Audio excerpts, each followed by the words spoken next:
This is our reading on chemistry.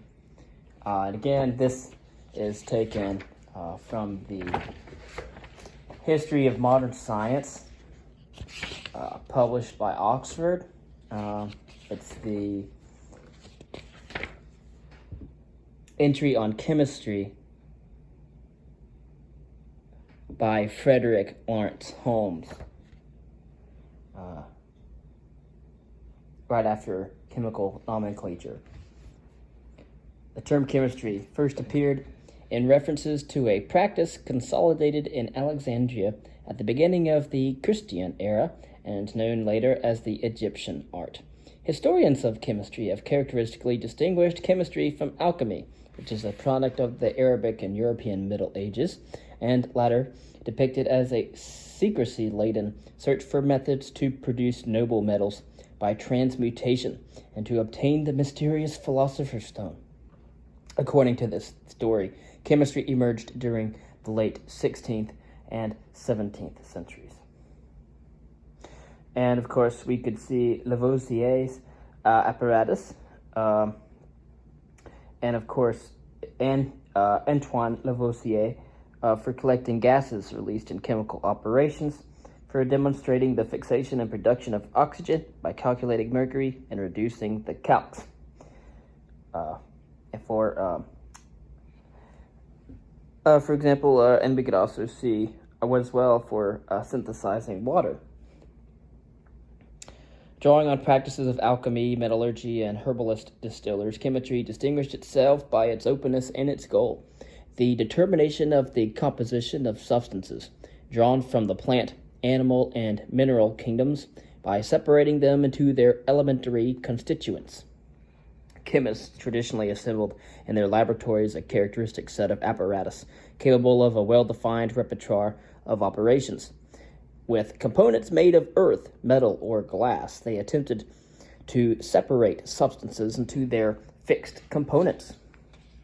Filtration, solution, precipitation, maceration, solvent extraction, and other operations were usually subsidiary to the central procedures of distillation and sublimation.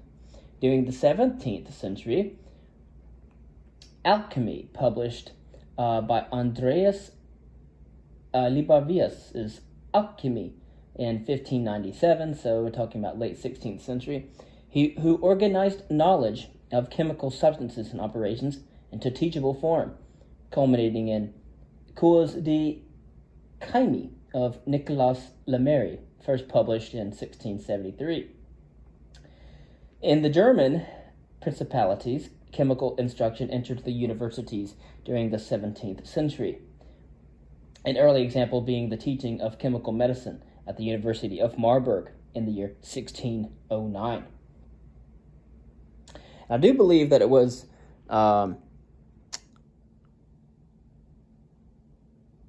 what was his name? Wasn't Helmholtz. It was a philosopher. It was a modern philosopher who were being in time. Heidegger. Yeah, Martin Heidegger went to Marburg University.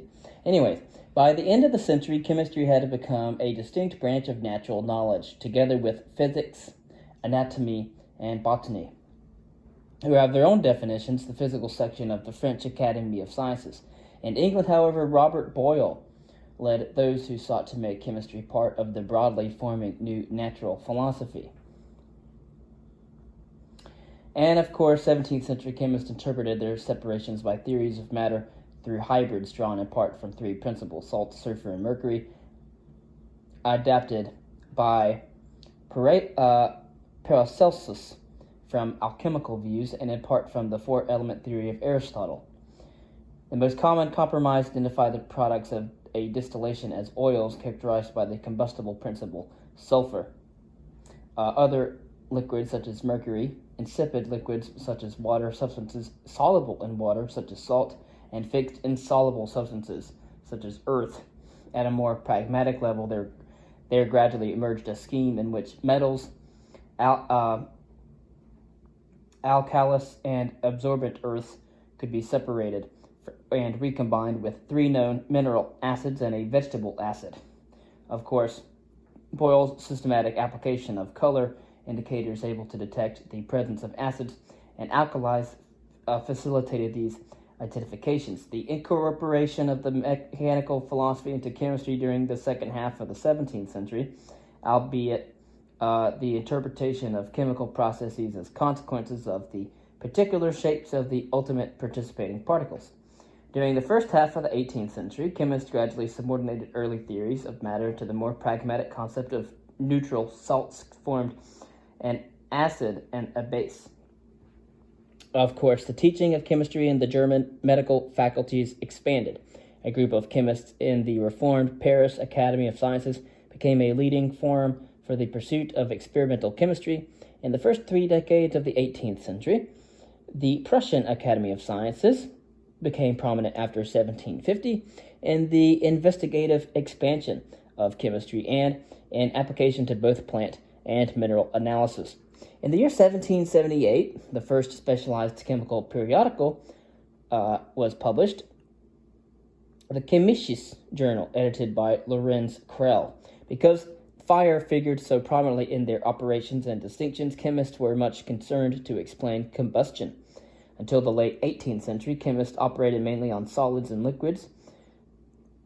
Vapors were usually neglected in accounting for the substances that entered or left during a chemical change. And of course, then we have, during the next 2 decades, several British natural philosophers discovered other airs. In 1775, the most prolific of these discoverers was Joseph Priestley, discovered by reducing mercury without charcoal, a purer and more respirable air than the atmosphere, extending the phlogiston theory to explain the properties of the various new airs. Priestley named his discovery dephlogisticated air. In 1772, Antoine Lavoisier took up the problem of the absorption and release of air. His discoveries that phosphorus and sulfur gain weight when burned, and metallic calces lose weight when reduced, led him to a distinctive quantitative style of experiment, the so-called balance sheet method, which many historians identify as the basis of the modern science of chemistry. In 1777, Lavoisier proposed a new general theory of combustion, and in 1785, Lavoisier the demonstration of the decombustion and synthesis of water consolidated his theoretical structure and converted several influential French chemists to his side of the argument. They lobbied chemists who visited Paris and founded a new journal and collaborated to reform chemical nomenclature. Although Priestley never acceded to the French chemistry, other British chemists, as well as the Germans, who remained loyal to the Stahlian viewpoint until 1790, rapidly adopted the essential features of Lavoisier's reform during the last decade of the century. In principle, 18th century chemists recognized a hierarchy of levels of composition, from elements to various orders of mixtures. Of course, now we know about molecules within the elements and particles that form the molecule. But in principle, of course, only the levels generally established then through analysis and synthesis were salts and their constituent acids, metals, alkalis, and alkaline earths. Chemists often assumed that these constituents are present in fixed proportions because a specific quantity of an acid was required to neutralize a particular quantity of a base. At the end of the century, some were beginning to challenge this assumption. For the principle that substances combine because of general laws of attraction, Berthollet inferred that compounds could form in an indefinite series of proportions depending on the relative masses of the constituents placed together. Joseph Proust argued that true compounds occurred only in fixed proportions. Their debate ended indecisively, but contributed to a clearer distinction between chemical compounds and solutions, mixtures, or alloys.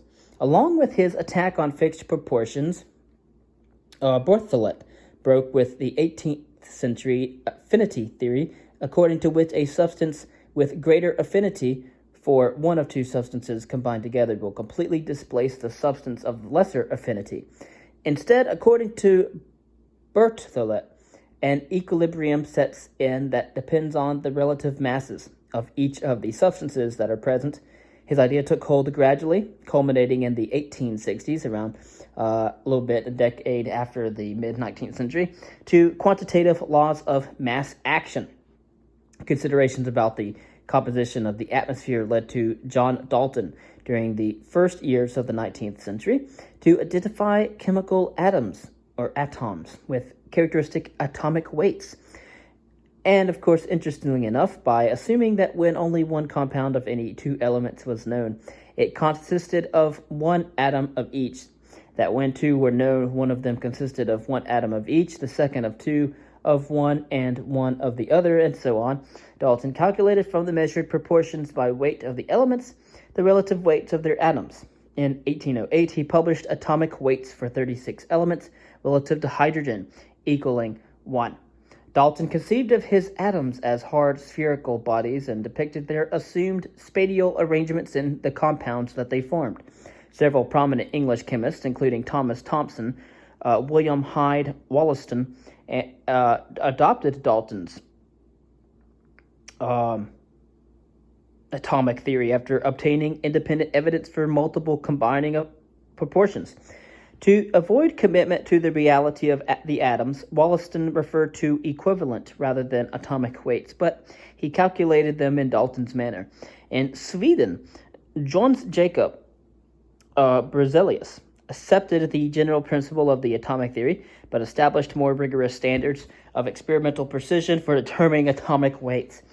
Those that he established during the first 2 decades of the century were generally accurate to within 1%. In place of Dalton's law of simplicity, Berzelius devised rules and analogies by which to decide on the empirical formula for a given compound. And since chemists operated with several sets of rules, they naturally produced atomic weights for some elements that differed by small integral multiples. The invention of the battery by Alessandro Volta in 1800 influenced chemistry powerfully. Anthony Carlisle and William Nicholson found even before Volta's paper was published that the current generated by the battery can decompose water into its chemical elements. During the next decade, Humphrey Davy passed a current through alkaline solutions to isolate the metals potassium and sodium. Later, he recovered magnesium, strontium, calcium, and barium from amalgams of the alkaline earth. Because the electric current could overcome the force of the affinities supposed to hold substances together in compounds, Davy inferred that affinities were electric forces. Berzelius, who also experimented extensively with voltaic currents, developed a general theory of chemical composition based on the same assumption. According to Berzelius's dualistic theory, oxides formed between highly negative oxygen and positive or less negative atoms. The remaining net positive or negative charges of these oxides allowed them to combine into neutral salts, and other more complex compounds. The discovery in 1810 by Joseph Louis Gay-Lussac that gases combine in ratios of small whole numbers by volume provide a potential resolution of uncertainties over atomic weights. One needed only the additional assumption that a given volume of any gas contains the same number of atoms or molecules. Some, including most famously Amedeo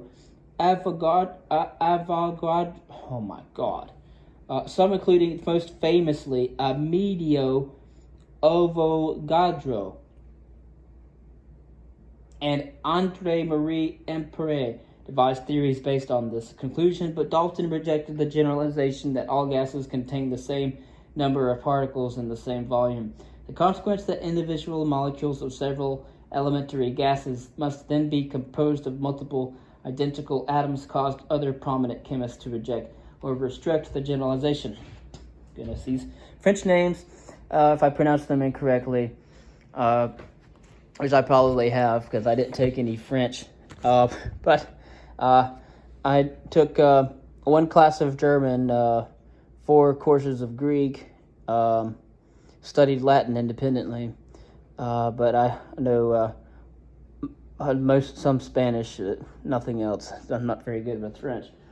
But by the second decade of the 19th century, chemists had established fundamental principles sufficient to support rapidly growing investigative activities. New institutional arrangements strengthened the role of chemistry in higher education. In France, the Polytechnic School was set up during the Revolution, including lectures and laboratories in chemistry. Leading chemists such as Gay-Lussac and Louis Jacques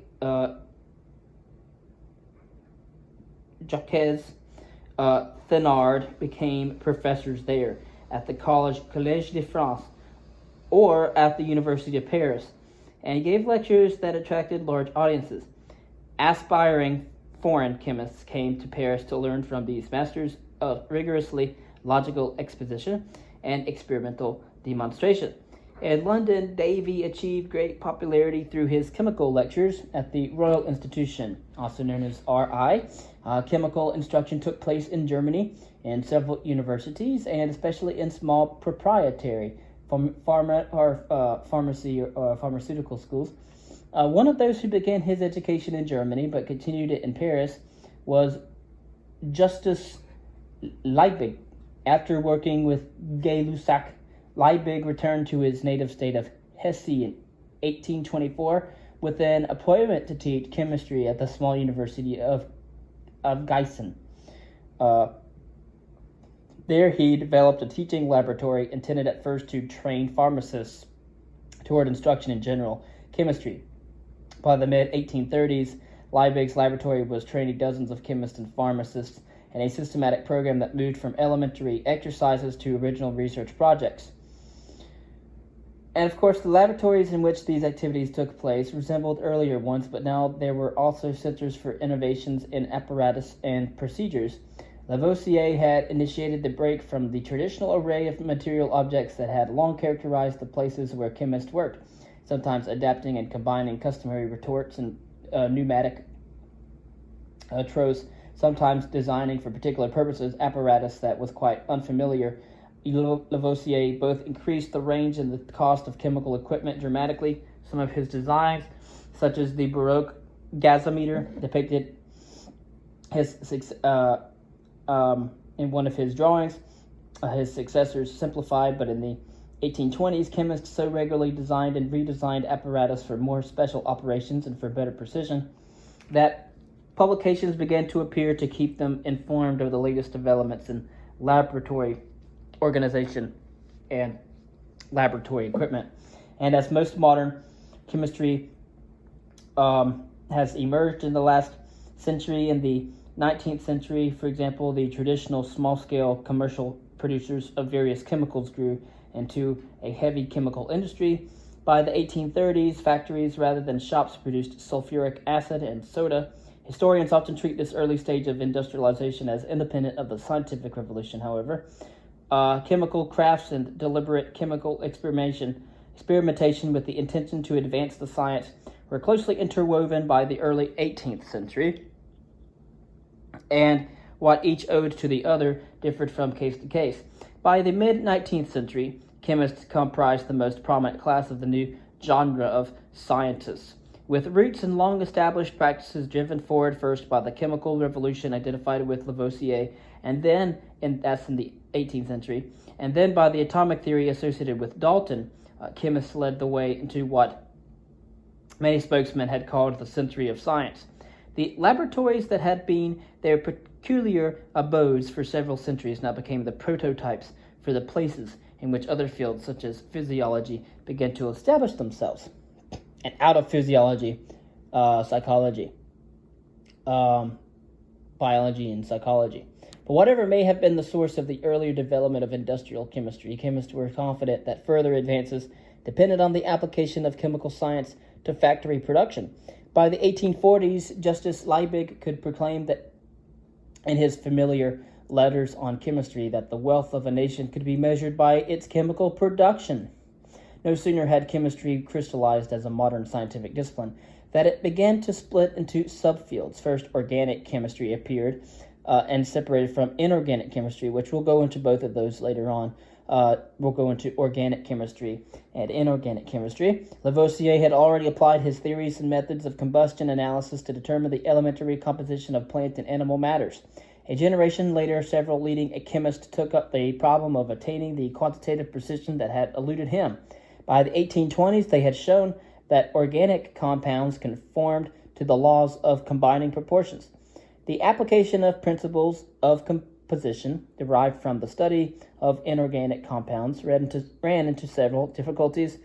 The discovery of compounds identical in elementary composition, but different in properties, showed that empirical formulas did not fully characterize them, and set off decades of controversy. A series of radical theories proposed during the 1830s posited groups of elements that remained constantly associated while taking part in the reactions that transformed the organic compounds of which they formed constituent part. The substitution theory asserted, on the other hand, that one element within a radical or compound could be exchanged for another, such as a chlorine for hydrogen, without deeply altering the properties of the molecule. Meanwhile, as the focus in organic chemistry shifted from the analysis of substances derived from plants or animals to the derivation of carbon compounds from them by partial decomposition, substitution, and latter by synthesis, another field, most often called physiological chemistry, arose in order to take up the problems lost in the shift. By the early 20th century, physiological chemistry had evolved into biochemistry, and we'll talk about biochemistry. Liebig's efforts beginning in 1840 to apply the new chemical knowledge to improve agriculture had already become a focal point for the formation of agricultural chemistry. Around the year 1850, organic chemists still used competing theories of composition, different systems of atomic weights, and several versions of the letter symbols that Berzelius had introduced to represent atoms. In addition to using empirical formulas, chemists used various rational formulas that grouped the atoms within a molecule into several types. Generally, they regarded these types not as literal descriptions of the spatial arrangement of the atoms, but as a means to classify organic compounds, to understand their relationships to one another and their reactions. From these efforts emerged generalizations about the proportions in which elements and radicals combined with one another that gradually produced theories of chemical combination applicable to both organic and organic compounds. But in their most general form, by Auguste Kekule, beginning in 1857, these new views underwrote the classical theory of valence and the basis for structural formulas of organic compounds. Organic chemistry enjoyed a rapid expansion, remaining the dominant subfield of chemistry for the rest of the century. Debates over the constitution of organic compounds during the 1850s ended in reforms of the system of atomic weights that achieved consistent interpretations of the relations between compounds. Among the most influential proposals were those of Charles Gerhardt, based in part on the views of Auguste Laurent. These efforts culminated in the First International Congress of Chemists, which met in Karlsruhe in 1860 to standardize atomic weights and chemical notation. There, Stanislaus Cannizzaro circulated a proposal that, although not immediately accepted at the time, afterward quickly resolved the outstanding differences. From the time that it first coalesced during the 17th century, chemistry shared a wide borderland with the other branches of physical science. Its theories of matter, borrowed from Aristotelian natural philosophy and then from the mechanical philosophy. Even within their own operational domain, chemists of the 18th century distinguished between the physical and the chemical properties of the substances that they studied. At the end of the 18th century, the exploration of the properties of heat, for example, and of gases again blurred the boundaries between chemistry and what was then emerging as a discipline of experimental physics. The rapid growth of chemical investigations originated around the accurate combining of proportions, the atomic theory, and the isolation and analysis of organic compounds, seemed to distance them chemistry from a physics defined around a different set of problems and methods. Nevertheless, the investigation of electricity and other phenomena common to both fields often pierced the boundaries, and during the second half of the 19th century, a new subfield arose deliberately situated at this persistent interface. The discipline of physical chemistry was formed by Jacobus Henricus Van 't Hoff, Savant Arrhenius, and Wilhelm Ostwald. They concentrated on the application of thermodynamics to chemical processes, the causes of chemical affinity, and the properties of solutions. And here refer to thermodynamics and statistical mechanics.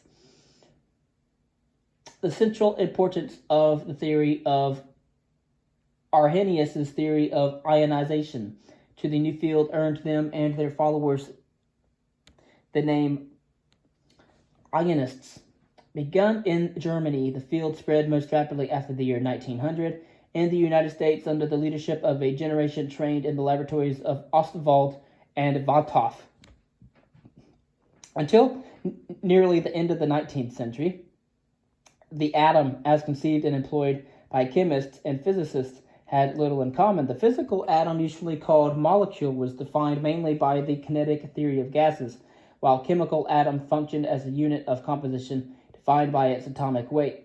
The situation changed after physicists identified the electron and the nucleus as the principal subunits of the atom.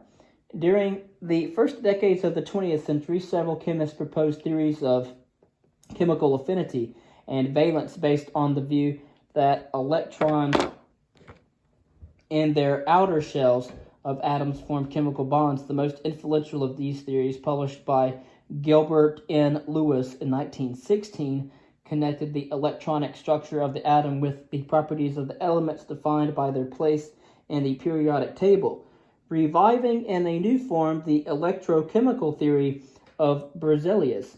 Lewis postulated that covalent bonds consist of an electron pair shared by two atoms, whereas an ionic bond results from the transfer of an electron from one atom to another atom to form a pair that holds the molecule together electrostatically. The development of physical chemistry and the elucidation of the electronic structure of the atom gave rise to a school of chemists who sought to describe the reaction of mechanisms of organic compounds in terms of the positive and negative regions of molecules and displacements of electrons and the formation of transient intermediate compounds. Systematized by Christopher Ingold during the 1930s, these efforts culminated in the formation of the subfield of physical organic chemistry. Meanwhile, quantum mechanics, which is also another term, declared that the properties of the chemical elements and their combinations could be explained by the basic laws of physics. It referred to the chemical bond, see chemical bond and valence, to the distribution of the electrons believed to form both ionic and covalent bonds. In the event, however, the quantum mechanical equation could not be solved for complex molecules. Chemists and physicists had recourse to approximate solutions, combined with other knowledge of the properties of compounds and the nature of their reactions. The leading figure in this development was Linus Pauling. Chemical laboratories and their chemical industries continued to grow in size and complexity during the second half of the 19th century. The synthetic dye industry became possible through the growing capabilities of chemists both to synthesize naturally occurring organic compounds and to produce previously unknown compounds by modification of the natural ones. German industry led the way in this development, at first drawing on the knowledge of academic chemists. These industries soon began to hire chemists in order to work directly on the discovery of new dyes, creating the first industrial research laboratories. see laboratory and industrial research. The special problems and expertise required to scale up laboratory operations for volume production gave rise to the profession of chemical engineering. And during the early 20th century, new classes of chemical industry emerged. The increasing worldwide demand for fertilizer led to the invention of catalytic process requiring very high temperatures and pressures in order to obtain nitrogen from the atmosphere. The best known of these was the Haber-Bosch process for ammonia synthesis. World War I, the Great War, deprived France, Britain, and the United States of the supplies of chemicals previously acquired from Germany and stimulated the growth of chemical industries that afterward became strong competitors with Germany. World War I, or also known at the time the Great War, also saw a great expansion of chemical plants devoted to munitions and poisonous gas. After World War II, the traditional character of the chemical laboratory began to change. Physical instrumentation became more prominent, and automated analytical methods replaced some of the chemist's traditional skills. To some observers, chemistry lost its status as a fundamental science. Quantum chemistry appeared on the scene to be merely an application of physics to the particular phenomena that chemists study.